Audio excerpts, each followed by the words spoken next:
the generation lost. In a moment, I want to get to how you plan to bag those votes, because at the end of the numbers, at the end of the day, it's the numbers that will get you there. But let's focus on the fact that there's growing rebellion against Governor Mutua in Machakos County and the dynamics of politics in Machakos County. Something that is also can also possibly happen to you when you become governor. How are you planning to tame that rebellion? It was very easy for him to keep that seat.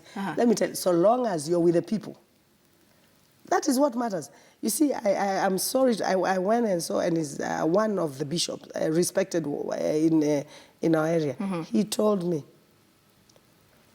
he started well, but he grew and left the people. You understand? If you get a position and you leave the people behind and go alone, then you have lost it. What you need to do is move with the people.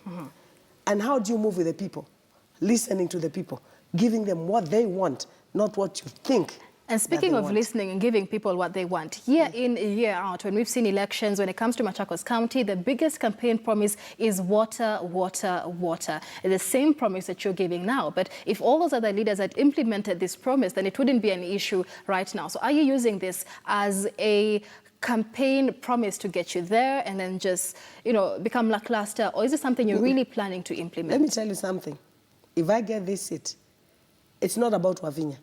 It's about the women of this country. It's not about me. All right. It's about the women of this country. And if I say I'm going to deliver,